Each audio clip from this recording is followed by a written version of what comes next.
Hello friends, welcome to QCREexam.com। और आज हम देखेंगे कि पंजाब बजट जो 2016-17 का आया है उसके क्या क्या हाइलाइट्स हैं। तो सबसे पहले हम देखते हैं कि जो टोटल बजट कॉस्ट कितनी है। Total budget cost 86,387 crore rupees है। इसका मतलब क्या होता है कि टोटल कॉस्ट का मतलब है कि टोटल हमारा इतना कॉस्ट आएगा नेक्स्ट 12 मंथ में, जो मोस्टली 1 अप्रैल से लेकर 31 मार्च होता है, जिसको फाइनेंशियल ईयर बोलते हैं। इसमें एनुअल बजट में दोनों चीज़ों को देखा जाता है। इनकम क्या है, एक्सपेंडिचर क्या है, क्या वो एक्सपेक्ट कर रहे हैं, क्या उनको रिसीविंग होना है, क्या कहाँ से पैसे आएंगे और कहाँ कहाँ पैसे जाएंगे। मान के चलिए कि अगर हम घर में एक बजट बनाते हैं, जैसे कि कितनी हमारी सैलरी आएगी मंथली, तो हम इसमें से क्या बाय करेंगे, कितना हमने बच्चों को देना है, कितना हमने कुछ बाय करना है, मार्केट से नई चीज़ें लेनी है, कितना हमने सेविंग में डालना है, तो हम एक घर पे एक बजट बनाते हैं। तो जो यही प्लान आउटलाइन होता है पूरा कि कितना कितना हमारा पैसे कहाँ कहाँ से आएंगे और कहाँ कहाँ पे हमारे एक्सपेंशन होंगे, और कहाँ अगर ज़्यादा हमारे एक्सपेंडिचर है और हमारी कम इनकम है तो हमने कहाँ से लोन लेना है, कौन कौन सी नई स्कीमें ये गवर्नमेंट प्लान करती है, कहाँ कहाँ पे कितना कितना खर्चा करना है, किस स्कीम को प्रायोरिटी में रखना है, कहाँ पे कितना पैसा लगाना है। तो जो बजट होता है ये बहुत ही इम्पोर्टेंट स्टेटमेंट होता है गवर्नमेंट का, जिससे वो आने वाले 12 मंथ में वो अपना एक प्रोजेक्शन देता है कि हमने ये काम कर रहे हैं, हमारा ये प्रायोरिटी पे है, हमारा यहाँ कम प्रायोरिटी है। तो अगर इसको हाइलाइट्स को देखना है तो हमें कुछ डेफिनेशन को देखना पड़ेगा पहले नंबर पे, क्योंकि समझना पड़ेगा कि बजट में कौन कौन से जो वर्ड्स होते हैं उनका मतलब क्या होता है। सबसे पहले हम देखते हैं कि व्हाट इज़ GSDP। हमने GDP के बारे में सुना होगा, तो ये सेम चीज़ है। इसका फुल फॉर्म होता है gross state domestic product. GDP वो पूरा कंट्री का ले लेते हैं, GSDP एक स्टेट का लेते हैं। तो ये होता क्या है एक्चुअल में, GSDP को अगर हम स्टेट की तरफ से देखें कि कितना value of goods and services produce हो स्टेट की बाउंड्री के बीच में। मान लीजिए हम अगर पंजाब की एग्जांपल लेते हैं, तो पंजाब का जो मेजर काम है वो है फार्मिंग। कि अगर हम ले लें कि कितना पैडी और कितना वीट हो रहा है, टोटल क्रॉप का कितना वैल्यू जो प्रोड्यूस हुआ है with in a specific period जो कि 12 मंथ का रहेगा, तो कितना उनका क्रॉप का कितना कितना वैल्यू प्रोड्यूस हुआ है, कितने हमारे इंडस्ट्री का आउटपुट ग्रो हुआ है, सबको हमने प्लस करना है। तो ये हमने सिर्फ देखना है कि कितना हमने उस स्टेट में ही प्रोड्यूस किया है। मान लीजिए कि कोई कंपनी है जैसे हीरो साइकिल्स है, उसका एक प्लांट तमिलनाडु में है, तो वो तमिलनाडु में कुछ प्रोड्यूस कर रहा है, तो चाहे वो पंजाब का है बट उसको हम इंक्लूड नहीं करेंगे पंजाब में, क्योंकि वो आउटसाइड बाउंड्री प्रोड्यूस कर रहा है। इस तरह अगर कोई कंपनी बाहर की है, जैसे कोई बॉम्बे की कंपनी है, वो इंडिया पंजाब में प्लांट लगाया हुआ है और पंजाब में कुछ प्रोडक्शन कर रहा है, तो वो पंजाब के GSDP में ऐड होगा, क्योंकि वो विद इन पंजाब की बाउंड्री में प्रोड्यूस हो रहा है। तो GSDP टोटल वैल्यू है, मॉनेटरी। अब हम इसको ले सकते हैं कि टोटल वैल्यू कितने पैसे का है। अगर मान लो जी हमारा क्रॉप 100 रुपये का होता है, 100 रुपये का इंडस्ट्री प्रोडक्ट है, 100 रुपये की सर्विसेज है, तो टोटल जो GSDP है पंजाब की वो 300 रुपीज़ होगी। तो नेक्स्ट हम मूव करते हैं, जो एक बहुत ही इंपॉर्टेंट है कि रेवेन्यू डेफिसिट क्या है। तो अभी नेक्स्ट 2 स्लाइड में आपको क्लियर कर दूंगा कि फिजिकल डेफिसिट क्या है और रेवेन्यू डेफिसिट क्या है। इसको देखने के लिए पहले तो हमको पता करना कि रेवेन्यू डेफिसिट और फिजिकल डेफिसिट में डिफरेंस क्या है, क्योंकि काफ़ी बंदे कंफ्यूज करते हैं इसमें कि दोनों में डिफरेंस क्या है, समझ ही नहीं लगता है क्या है क्या नहीं होता। तो रेवेन्यू डेफिसिट को अगर हम डेफिनेशन में देखें तो ये नेट अमाउंट रिसीव्ड होती है, जिसमें हम अपने एक्सपेंडिचर को माइनस करते हैं और एक्चुअल में हमें क्या रिसीव हो रहा है। हम इसको ना एक एग्जांपल की तरह देखते हैं कि मान लीजिए जो पहली पिक्चर में आपको मुंगेरी लाल, आपको तो सबने पढ़ा होगा मुंगेरी लाल के सपने, जो एग्स की एक स्टोरी थी। तो मुंगेरी लाल अपनी वाइफ को बताता है कि आज वो 100 रुपया कमाएगा और 75 रुपीज़ का उसका खर्चा होगा, तो उसके पास शाम को टोटल 25 रुपये बच जाएंगे, जिससे वो मूवी देखने जाएंगे। ठीक है जी। तो ये मुंगेरी लाल का एक सोच है, जो कि गवर्नमेंट की सोच है जब वो बजट प्लान करती है कि हाँ मतलब ये सोच है, ये सोच के चल रहा है कि हाँ ये कर रहे हैं कि यार इतना हमें बचत हो जाएगा। एक तरह का स्पेकुलेशन होती है कि हाँ ये हो जाएगा, बट जो सोच होती है वो एक्चुअल में नहीं होता है। तो वहाँ पे कुछ ना कुछ डिफरेंस होता है। तो मान लीजिए वहाँ पे केजरीवाल साहब आ जाते हैं, वो बोलेंगे बेटा जी सुनो, मैंने आपका ऑडिट करवा लिया, मुंगेरी लाल का ऑडिट हो गया। अब हमने शाम को देखा है कि आपने तो बोला था 100 रुपया कमाओगे, अभी आपने 90 रुपये कमाए हैं। और आपने बोला था कि आपके 75 रुपये खर्च होंगे और आपके खर्च सारे 70 रुपीज़ हुए हैं। तो जी आपके पास तो 20 रुपये बचे हैं जी। मुंगेरी लाल की सोच थी कि हमारे 25 रुपये बचेंगे। आप 25 रुपये मूवी देखने के लिए जाना है, 20 रुपये की टिकटें तो आती नहीं है, 25 की आती हैं, तो कहीं पे गड़बड़ आ जाएगा। तो इसका मतलब क्या है कि मुंगेरी लाल ने सोचा था कि 100 रुपये कमाऊँगा और 75 रुपये खर्च करूँगा, 25 रुपये बचेंगे। बट एक्चुअल में क्या हुआ है, जो केजरीवाल जी के ऑडिट में आया उसमें है कि 90 रुपये उसने कमाए हैं और 70 रुपये उसने खर्च किए हैं और 20 रुपये बचे हैं। तो जो टोटल सोच में और एक्चुअल में डिफरेंस है, जो बचत का एक्चुअल नेट बचत का कितना खर्च जो डिफरेंस है, उसको हम रेवेन्यू डेफिसिट कहते हैं। कि मुंगेरी लाल जी ने सोचा था कि हमारे 25 रुपये बचेंगे, बट एक्चुअल में उनके पास जब रियलिटी में आता है तो 20 रुपये बचते हैं। तो टोटल दोनों में डिफरेंस कितना है, वो 5 रुपये का। तो जो 5 रुपये हैं इसको रेवेन्यू डेफिसिट कहते हैं। कि हमने क्या सोचा था और एक्चुअल में क्या हुआ, कितना हमने सोचा था कि कितना हमें रेवेन्यू बचेगा, कितना बच रहा है, एक्चुअल में कितना बच रहा है, उन दोनों में जो डिफरेंस है उसको रेवेन्यू डेफिसिट बोलते हैं। रेवेन्यू डेफिसिट बुरा होता है या अच्छी बात नहीं है। मान लीजिए कि कोई भी चीज़ हम सोच रहे हैं कि हाँ ये चीज़ नहीं है, आप बोल रहे हैं कि हम महीने के लास्ट में हम 100 रुपये बचा लेंगे, बट बच 50 रुपये रहे हैं, तो कहीं ना कहीं आपका मिसकैलकुलेशन हुआ है, कहीं पे आपका सोच में और आपका जो एक्चुअल में डिफरेंस हुआ है। अगर तो कोई आपका जब आप घर में कमाते हो पैसे, अगर कोई वैसे ही मतलब ऑफ द रोड पे हो जाता, कुछ एक्सीडेंट हो जाता, वो डिफरेंस आ जाता, वो तो एक तरह का मतलब नेचुरल चीज़ें हैं। बट अगर आपका ये कंटिन्यूसली ये डेफिसिट रहा है तो कहीं ना कहीं पॉलिसी में प्रॉब्लम हो सकती है। तो रेवेन्यू डेफिसिट गवर्नमेंट कोशिश करती है कि रेवेन्यू डेफिसिट को कम से कम किया जाए, इसलिए टैक्स पेयर को ज़्यादा इंक्लूड करने की कोशिश कर रहे हैं गवर्नमेंट। जो अभी 1% एक्साइज टैक्स लगाया है गोल्ड पे ऊपर, तो ये भी इसी में एक स्टेप है कि हम जो ज़्यादा से ज़्यादा टैक्स कलेक्शन करें ताकि जो रेवेन्यू डेफिसिट है वो कम हो सके। अगर हम नेक्स्ट स्लाइड पे देखते हैं कि फिजिकल डेफिसिट क्या है, तो फिजिकल डेफिसिट को सिंपली पहले आप एक सिंपल लाइन में पढ़िए कि गवर्नमेंट के जो टोटल एक्सपेंडिचर होते हैं वो एक्सीड कर जाते हैं उसके टोटल रेवेन्यू से। तो जो डिफरेंस होता है उसको हम फिजिकल डेफिसिट बोलते हैं। देखिए मैंने पहले बोला था कि लोग कंफ्यूज करते हैं फिजिकल डेफिसिट को और रेवेन्यू डेफिसिट को। रेवेन्यू डेफिसिट आपका केवल और केवल जो है नेट रेवेन्यू है। नेट रेवेन्यू आप कितना जनरेट कर रहे हो और आप एक्चुअल में कितना कर रहे हो और आपका सोच कितना था, उस दोनों में डिफरेंस जो आया है वो रेवेन्यू डेफिसिट है। और जो फिजिकल डेफिसिट है ये है कि आपका एक्सपेंडिचर कितना एक्सीड कर गया आपके टोटल रेवेन्यू कलेक्शन।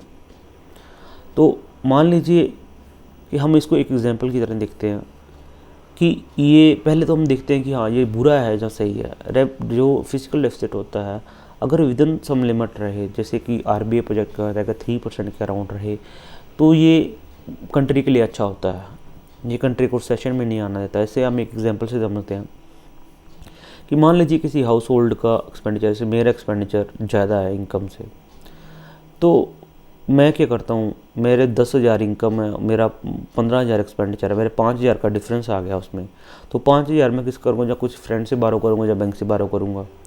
तो बैंक से मैंने बारो कर लिए, बैंक से पैसे बारो करके अगर मैं उसको यूज़ करता हूँ कि कुछ अपनी गर्लफ्रेंड की शॉपिंग के मैं यूज़ कर देता हूँ, तो ये कोई एसेट नहीं बना।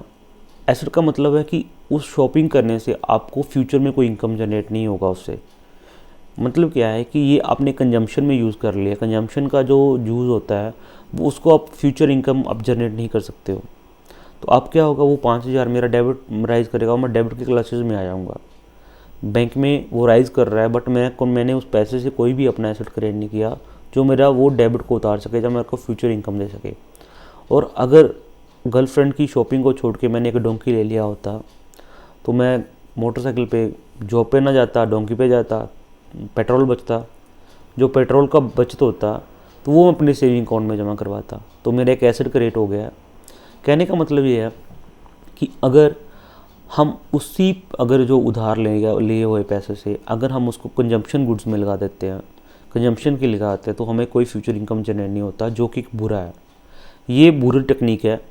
अगर हम उसको कोई एसेट में लगा देते हैं जो हमें फ्यूचर इनकम देगा, वो चीज़ बढ़िया है, वो लोन लेना बढ़िया है। अगर आप फिजिकल डेफिसिट अगर हम बारो कर रहे हैं आप बाहर से पैसे बारो कर रहे हैं, उससे हम कुछ एसेट क्रिएट कर रहे हैं जो हमें फ्यूचर इनकम देंगे, तो वो बोरिंग बेटर होती है। तो मैं इसको अभी कंट्री लेवल पे हम एक्सपेंड करते हैं कि कंट्री लेवल पे क्या होता है। जैसे हम कंट्री, हमारा इंडिया कंट्री है, तो ये IMF से, जब वर्ल्ड बैंक से कुछ पैसे लेते हैं आपका ना फिजिकल डेफिसिट को पूरा करने के लिए। तो मान लीजिए अगर मोदी जी सारे का सारा पैसा सब्सिडीज़ में लगा दें, जहाँ गैस सब्सिडी दे दिया, कुछ पेंशन में दे दिया, उससे कोई एसेट क्रिएट नहीं होगा। तो क्या होगा, जो फिजिकल डेफिसिट है वो लोन बढ़ता रहेगा, GDP में कोई फ़ायदा नहीं होगा, क्योंकि वो अल्टीमेटली वो कंजम्पशन में गया है, उससे कोई इंडस्ट्री नहीं लगा है, कोई रोड नहीं बना है, किसी को जॉब नहीं मिला है। तो इसलिए जो अभी की गवर्नमेंट है, जहाँ इकोनॉमी सर्वे ऑफ इंडिया अभी जो उन्होंने अभी दिया है जेटली जी ने, उसमें यही उन्होंने बार बार इसी चीज़ पे फोकस किया है कि जो भी हम उधार लेते हैं या जो भी हम पैसे ले रहे हैं, तो इसको कंजम्पशन की तरफ से निकाल के हमने इसको इन्वेस्टमेंट की तरफ लेके जाना है। तभी आपको याद होगा कि नरेंद्र मोदी जी बोले कि कांग्रेस के टाइम पे जो नरेगा के जो पैसे आए हैं, उसको उन्होंने सिर्फ और कंजम्पशन में यूज़ किया है। लोगों ने पैसे लेकर उड़ा दिए, खाना पीना खा लिया या कुछ कर लिया, उससे कोई एसेट, स्ट्रॉन्ग एसेट नहीं क्रिएट हुआ, कोई विजिबल एसेट क्रिएट नहीं हुआ। अगर उसी पैसे को, जो जैसे नरेगा स्कीम के आए थे, कुछ वाटर शेड बन जाते, कुछ स्कूल्स बन जाते, कुछ रोड्स पक्की हो जाती, तो वो एक एसेट क्रिएट होता है जो हमारे आगे और किस तरीके से हमें इनकम जनरेट करने में फ़ायदा होता। तो ये होता है फिजिकल डेफिसिट। अगर फिजिकल डेफिसिट सिर्फ और सिर्फ कंजम्पशन की वजह से आपका आ रहा है, तो ये बुरा है, क्योंकि आपने जो बोरोइंग कर रहा है वो कंजम्पशन में लग रहा है। अगर मान लीजिए, अगर हम इंडिया की बात करते हैं, वो सब्सिडीज़, वो पेंशन्स इतनी गवर्नमेंट बढ़ा दे, उसको पूरा, उसके लिए एक हमारा फिजिकल डेफिसिट जनरेट हो जाएगा, उसको पूरा करने हमने IMF से पैसे ले लिए, तो वो इंडिया को डेबिट में ले जाएगा। जब डेबिट में ले जाएगा तो जो फ़ॉरेन जो हमारे क्रेडिटर हैं, तो वो अपनी शर्तों पे काम करेंगे, वो अपनी तरफ से अपनी बातें मनवाने की कोशिश करेंगे। तो ये चीज़ें बुरी होती हैं। तो अगर इंडिया उसी से एसेट क्रिएट कर ले, कुछ न्यूक्लियर प्लांट लगा ले, कुछ लगा ले, उससे वो इनकम जनरेट करेगा, उससे वो डेबिट भी रीपे कर देगा और कुछ इनकम भी अपने लिए जनरेट कर लेगा, कुछ जॉब जनरेट हो जाएंगी जो बेनिफिट करेंगी। तो होप आपको फिजिकल डेफिसिट और रेवेन्यू डेफिसिट में दोनों में डिफरेंस पता चल गया है। फिजिकल डेफिसिट सिंपल होता है, ये कितना आपका एक्सपेंडिचर एक्सीड कर रहा है आपके रेवेन्यू से, और जो रेवेन्यू डेफिसिट होता है, ये होता है कि आपका रेवेन्यू में कितना डिफरेंस है, आपकी सोच में और एक्चुअल कलेक्शन में कितना डिफरेंस है। तो हम नेक्स्ट मूव करते हैं कि पंजाब को जो बजट में क्या क्या हाईलाइट्स क्या रहे। पंजाब को में रेवेन्यू डेफिसिट जो गवर्नमेंट ने प्रोजेक्ट किया वो 1.76% है GSDP का, ये 2016-17 में रहेगा, जो कि बुरी चीज़ है। इसमें इसका जो सीधा मतलब निकलता है कि गवर्नमेंट ने जो सोचा है कि हम इतना करेंगे और जो एक्चुअल में होगा उसमें डिफरेंस होगा, कि जो एक्चुअल जो सोचा है कितना रेवेन्यू जनरेट करेंगे और एक्चुअल में कितना रेवेन्यू आएगा, उसमें डिफरेंस है। ये बुरा है, ये इकोनॉमी के लिए बुरा है, पंजाब के लिए बुरा है। अगर हम एस्टीमेट देखें फिजिकल डेफिसिट का जो 2.83% है, जो GSDP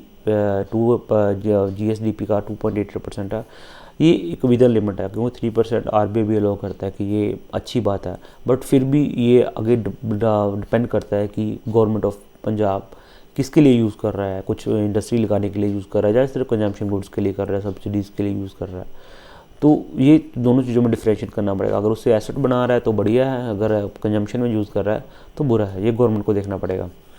अगर हम देखें कि पंजाब की ग्रोथ रेट क्या रहेगी, तो पंजाब सरकार ने जो प्रोजेक्ट किया वो 7% है, 7% ग्रो करेगा पंजाब 2016-17 में। और एक अच्छी जो चीज़ उन्होंने पॉइंट आउट किया है कि पंजाब में जो बिलो पॉवर्टी लाइन पीपल हैं वो सेकंड लोएस्ट हैं पूरे इंडिया में, जिनकी परसेंटेज 8.26% है, मतलब 1/10 जो पर्सन है पंजाब में रह रहे हैं वो बिलो पॉवर्टी लाइन है। अगर हम इंडस्ट्री की बात करें तो इंडस्ट्री साइड से अच्छी न्यूज़ नहीं है। इंडस्ट्री ने जो ग्रो किया वो 3.14% किया है 2015-16 में। जो अगर हम ईयर ऑन ईयर ग्रोथ के साथ कंपेयर करेंगे 3.59% जो 2014-15 में रहा है, ये काफ़ी ज़्यादा नीचे है जो नेशनल ग्रोथ है। अगर नेशनल ग्रोथ की बात करें इंडस्ट्री की तो वो 7% है, 7.4% है। तो पंजाब की ग्रोथ वो हाफ से भी लेस है। इसका मतलब है कि पंजाब जो है नेशनल, जो हमारा जैसे नेशन में इंडस्ट्री ग्रो कर रहा है, जैसे प्रधानमंत्री जी का मेक इन इंडिया प्रोग्राम है या समथिंग कुछ और भी प्रोग्राम्स हैं, स्टार्टअप इंडिया है, तो पंजाब उसको मीट नहीं कर रहा है। पंजाब उसकी जितना इंडस्ट्री गुजरात में ग्रो कर रहा है, हरियाणा में ग्रो कर रहा है, पंजाब उससे बहुत बहुत पीछे है, जो कि एक बुरी चीज़ है।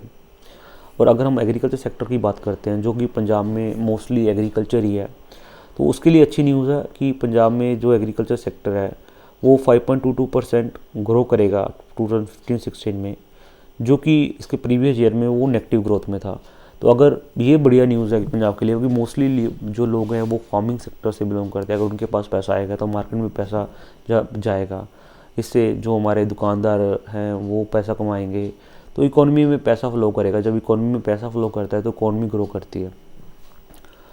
तो अगर आप पूरा बजट देखना चाहते हो कि बजट में क्या क्या स्कीम्स रही, कहाँ कहाँ पे पैसा एलोकेट किया, क्या गवर्नमेंट की प्रायोरिटी में है, क्या प्रायोरिटी में नहीं है, क्या क्या उन्होंने कहाँ कहाँ से पैसा लेना है, कहाँ कहाँ से लेना है, ये आप पूरा बुकलेट आप बाय कर सकते हो। हमने वीडियो के नीचे एक लिंक दिया हुआ है, आप उस पर क्लिक करके डायरेक्टली बाय कर सकते हो।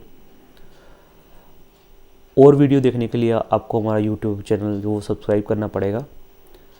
Thanks a lot.